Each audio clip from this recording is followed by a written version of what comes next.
Friends. तो since मेरी 2 book publish हो चुकी है, फर्स्ट झांकी जीवन की and second is Calcutta hotel, यादों के पलछिन। यादों के पलछिन की एक बहुत ही चर्चित कहानी है कलकत्ता होटल।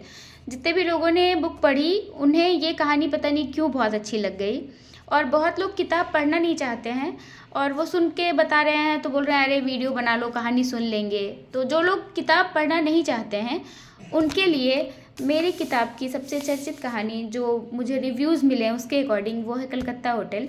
तो आज मैं उसकी वीडियो बना रही हूँ। मेरी 2-3 फ्रेंड्स हैं जिन्हें वीडियो में चाहिए, उन्हें सुनना है कहानी, उन्हें पढ़ना नहीं है, तो उनके लिए कलकत्ता होटल। कई बार ऐसा होता है कि हम किसी को जानते हैं लेकिन सामने वाला हमें नहीं जानता। जब हम किसी को जानते हैं तो ना चाहते हुए भी हमारी आंखों में एक अनदेखी सी अपनेपन वाली, या फिर यूं कहें कि एक उम्मीद और संतुष्टि परिलक्षित होने लगती है, जो सामने वाला भी कहीं ना कहीं थोड़ा बहुत समझ लेता है। जो इंसान किसी को जान रहा है और फिर भी उससे बात करने की पहल ना करे, तो सामने वाला जो एक अदृश्य जुड़ाव महसूस कर रहा है, उसका चाहते हुए भी बिना किसी वजह के किसी से बात करने की पहल करने में संकोच करना लाजमी है। इस परिदृश्य में वह जानने वाला इंसान मैं हूँ और ना जानने वाला इंसान कलकत्ता होटल का मालिक। मेरे घर से मेरे कॉलेज की दूरी लगभग 10 किलोमीटर की थी और मैं अपने दादाजी और दादी माँ के साथ रहती थी। मेरे कॉलेज से मेरे घर की दूरी के ठीक बीच में पड़ता था रेलवे स्टेशन, जहाँ की टपरी की चाय बहुत ही मशहूर और उम्दा थी। रेलवे स्टेशन के पास की पटरी की वह चाय दुकान 24 घंटे खुली रहती थी। वह दुकान एक ही परिवार के लोग चलाते थे और शिफ्ट वाइज काम किया करते थे। उस चाय की टपरी की दुकान के ठीक उत्तर दिशा में एक बहुत ही पुराना एंटीक सा दिखने वाला होटल था जिसका नाम था कलकत्ता होटल। ना जाने कितनी बार मैं उस राह से गुजरती थी, पर मेरी नज़र कभी भी उस होटल पर नहीं गई जब तक कि मेरे दादाजी ने मुझे उसके बारे में बताया नहीं। ऐसा प्रतीत होता था मानो उस होटल का बैनर पीढ़ी दर पीढ़ी चला आ रहा हो। शहर बदल गया, शहर के नाम बदल गए, लेकिन उसके होटल का बैनर नहीं बदला। जैसा एंटीक वह होटल था वैसा ही एंटीक था उसका बैनर और उसके होटल के अंदर का माहौल। जब से मेरे दादाजी ने उस होटल का जिक्र किया था तब से मेरी नज़र ना चाहते हुए भी उस होटल की तरफ चली जाती थी और अनायास ही कभी कभी मैं ना जाने क्यों किसी सोच में खो जाती थी। 1-2 बार ऐसा हुआ, तब तक तो सब ठीक था, लेकिन चूंकि मैं वहाँ अक्सर ही जाया करती थी और उस टपरी पर चाय पीते पीते सहसा ही मेरी नज़र उस होटल पर अक्सर ही जाने लगी। इसलिए वहाँ के मालिक को भी इस बात को भांपने में ज़्यादा समय नहीं लगा कि मैं जानबूझकर या फिर किसी मकसद से उसकी तरफ देखती हूँ। मुझे भी 1-2 बार में समझ में आ गया कि मेरे टकटकी लगाकर देखने की वजह से वह यह समझ गया है कि मैं उसकी होटल की तरफ देखती हूँ और चाय पीते पीते मेरी नज़रें उधर ही टिकी रहती हैं।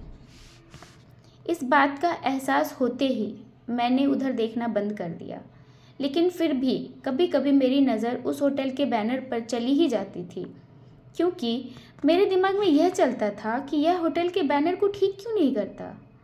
यह अपने चेयर्स और टेबल्स इतने पुराने क्यों रखे हुए हैं। इसने अपने होटल को थोड़ा और डेवलप और मॉडर्न क्यों नहीं किया। यह कोई आम होटल होता तो जैसे कि और भी कई होटल थे तो मुझे कोई फ़र्क नहीं पड़ता, लेकिन चूंकि मेरा जुड़ाव हो गया था इस होटल से, इस कारण से मैं थोड़ी चिंताशील हो गई थी।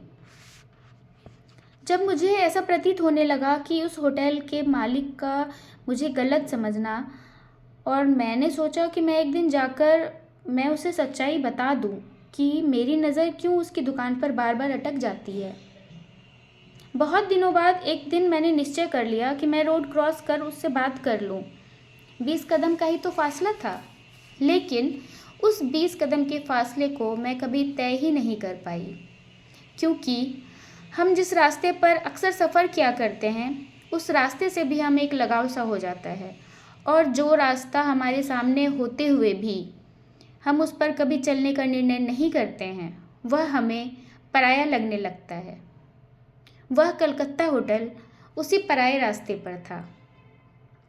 जैसा कि सभी जानते हैं कि कॉलेज के दिनों में नवयुवक और नवयुवतियों के मिजाज में थोड़ी तल्खी और खून में कुछ ज़्यादा ही तेज उबाल होता है, और उम्र के उस पड़ाव पर माता पिता अक्सर थोड़ा ज़्यादा सतर्क रहते हैं ताकि उनका बच्चा कभी किसी मुसीबत या परेशानी में फंसे तो उसका हलवा निकाल सके। इसलिए एक बार मेरी किसी से बहस और झगड़े की बात जब मैंने दादाजी से बताई तो उन्होंने मुझे बताया कि स्टेशन के पास एक कलकत्ता होटल है जिसका मालिक उन्हें जानता है। मैंने उसके लिए बहुत कुछ किया है, तो कभी अगर तुम्हें किसी भी तरह की परेशानी हो तो तुम उससे मदद ले सकती हो। हालांकि अब उसका बेटा उस दुकान पर रहता है और भी कई लोग हैं, लेकिन वह जो लोग उसकी दुकान पर रहते हैं वह भी मुझे जानते हैं। तुम मेरा जिक्र करोगी तो वह तुम्हें सही प्रतिक्रिया देगा और तुम्हारी मदद करेगा। बस वह दिन था, और उसके बाद मेरे कॉलेज का 2 साल मैंने इस कलकत्ता होटल को अपने ढाल की तरह इस्तेमाल किया। वह कलकत्ता होटल मेरे लिए एक बैकअप की तरह था कि अगर कभी कुछ गड़बड़ होता है तो मैं इससे मदद मांग सकती हूँ।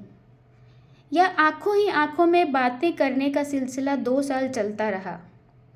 इन आंखों ही आंखों में बातें करते हुए मुझे यह ज़रूर समझ में आ गया था कि वह निहायत ही शरीफ इंसान था, वरना लड़के तो बस एक सिग्नल का इंतज़ार करते हैं और हाजिर हो जाते हैं किसी भी लड़की के सामने। लेकिन उसने अपनी मर्यादा बनाए रखी और मुझे मेरे कंफर्ट जोन से बाहर आने के लिए कभी शायद सोच में भी विवश न किया होगा। नहीं तो हम तो आंखों से बातें किया करते थे। जब इतनी चीज़ें बिना बात किए समझ गए तो यह भी समझ जाते। जब भी मेरी 2 बजे की दोपहर की ट्रेन छूट जाती थी तभी मैं उस चाय की टपरी पर जाकर चाय पिया करती थी। इसलिए हर दिन मेरा आना जाना उस चाय की टपरी पर नहीं होता था। इस बात का इल्म उसे नहीं था, लेकिन उसकी दुकान स्टेशन के पास थी तो धीरे धीरे वह यह समझ गया था कि मेरी ट्रेन छूट जाती है तभी मैं यहाँ आई हूँ। नहीं तो शुरुआत में उसकी आंखों में मुझे सवाल दिखते थे, जैसे वह पूछना चाहता हो कि इतने दिनों से आ क्यों नहीं रही थी। एक दिन बहुत तेज़ बारिश हो रही थी और चाय के टपरी में अपने आप को छुपाना मेरे लिए थोड़ा मुश्किल हो रहा था, और हमेशा की तरह मेरी नज़र एक बार फिर कलकत्ता होटल की तरफ गई और वह जैसे इंतज़ार ही कर रहा था कि कब मैं उसकी तरफ देखूं। उसने फिर आंखों ही आंखों में पूछा कि उस चाय की टपरी की जगह मैं वहाँ क्यों नहीं चली आई, जिससे मैं बारिश से भी बच जाती और एक मुलाकात भी हो जाती। हर बार की तरह एक बार देखकर मैंने अपनी नज़रें फेर ली और उसे जवाब मिल गया। इस वृत्तांत के जरिए मैं बस इस बात पर महत्व डालना चाहती हूँ कि जब हमें विश्वास होता है कि हमारे साथ कोई है जो हमें संभाल लेगा, कोई है जो मुसीबत पड़ने पर हमारी बात सुनेगा, तब अगर मुसीबत पड़ती भी है तो हम मानसिक तौर पर इतने मजबूत होते हैं कि बिना किसी से मदद मांगे उस मुसीबत को हम खुद ही सुलझा लेते हैं। 15 साल बाद जब फिर से मैं उसी रास्ते से गुजरी तो वह होटल आज भी बिल्कुल वैसे ही अपनी पुरानी अवस्था में अडिग खड़ा है, जैसे वह मेरे मनोबल को बढ़ाने के लिए मेरे कॉलेज के दिनों में खड़ा था। मेरी उम्मीद की तरह उस रास्ते से गुजरते हुए बस मेरे होठों पर एक भीनी सी मुस्कान रहती है, और आज तक मैंने उस 20 कदम के फासले को तय नहीं किया।